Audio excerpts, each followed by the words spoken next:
Hey guys, so today is day 3 of our walk through the Bible in the New Testament, and we are looking at Matthew 2. It's a pretty short passage, and so we're going to start right at the beginning with Jesus, who was born in Bethlehem of Judea, right? And so in the days of King Herod, apparently they stayed there.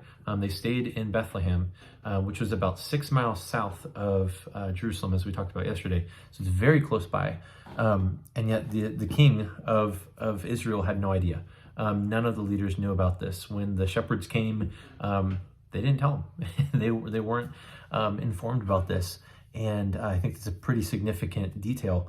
But it says that these Magi come. And these Magi were people from Persia, or what would have been Babylon in the Old Testament, when the people were led into captivity in Babylon. They just shared a lot of their cultural history with them and would have most likely kept copies of Old Testament prophecies in Babylon, which then became Persia as the Persians took over. And so these Magi were people who were skilled in astrology, dream interpretation, in, let's see, what else is on the list?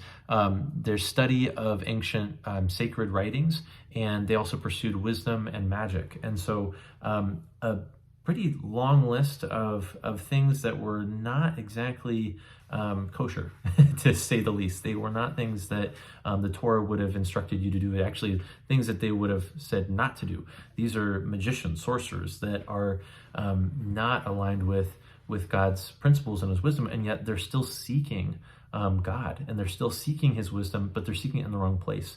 And yet they find these prophecies of this child that's going to be born, and that it says in Numbers 24:17 that Balaam says that the star will rise from Judah, and the scepter will come out of Israel, and that this king was going to rise, and that there would be signs in the heavens that would declare this. And so these Magi, these secular Magi who are not even seeking Yahweh verbatim, are looking for him, and yet they find him by accident, and they realize that this birth that's going to take place is super important. And so they head out on this journey, and it would have taken about 40 days. It was about 800 miles from what would have been Babylon, Persia. And so this is a big trek for them. And they go and they find Bethlehem, right? After going to Jerusalem, going to the capital of the country, saying, "Where is Bethlehem?" And they point them south, and they go.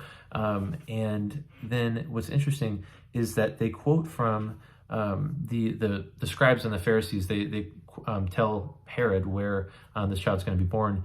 And they quote from Micah 5:2, and it says, "You, Bethlehem, in the land of Judah, are by no means least among the rulers of Judah.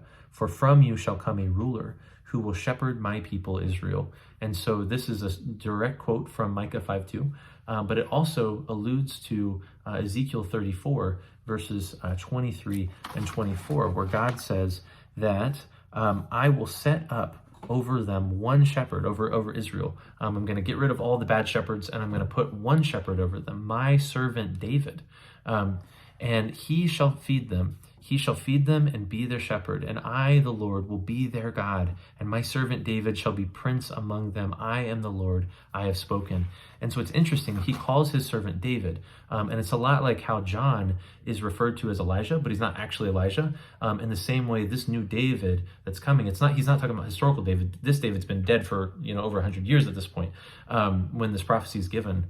Long before Jesus even comes on the picture, he's talking about a new type, a new picture of David, the true and full David. Just as John is the new fulfillment of Elijah, Jesus is the new fulfillment of this David prophecy. And so he's saying that this is going to be the shepherd of Israel forever, and we can see that in other passages as well. So what's interesting is that they give him 3 gifts. And I had never made the connection before, but the gold, the frankincense, the myrrh, they're often talked about how it's very prophetic. They're symbolic gifts that these Magi give to Jesus and his family. And so gold is a picture of royalty, and frankincense is a picture of worship and of fragrance. It's a beautiful thing. And myrrh is used to anoint dead bodies. But what I'd never noticed before is that gold is symbolic of kingship, right? And so Jesus is going to be king. And frankincense was actually used in temple worship. And so this was a picture of Jesus as high priest. And myrrh was used to anoint dead bodies, just like many of the prophets were killed. Jesus too would be killed as the true capital P prophet. And so these connect back to Jesus as king, Genesis 49, Jesus as high priest, Psalm 110, Jesus as prophet, Deuteronomy 18, and there are several other passages as well, but these are like the big ones that you see in the Old Testament, the starting points that everything else builds upon. And so what's interesting is that these are the three roles that are expected of this new Adam. Adam was a king. He was to rule and subdue the earth. He was a priest. He was called to bring order and intercede and represent God to creation and creation to God. He was also meant to be a prophet, speaking words of life and of truth over the creation, naming the creation, naming these things and speaking on God's behalf to his creation. And so Jesus has come to be the true and better Adam, the true and better king, priest, prophet. And so what's amazing is that these Magi, who knew nothing of Israeli history from birthright, but only from what the other Jewish people would have left them as kind of treasure pieces and puzzle pieces to fit together, they figured it out before Israel did, before the kings and the actual rulers in Israel realized this. These secular Magi who knew nothing of God, nothing of Jesus, found him.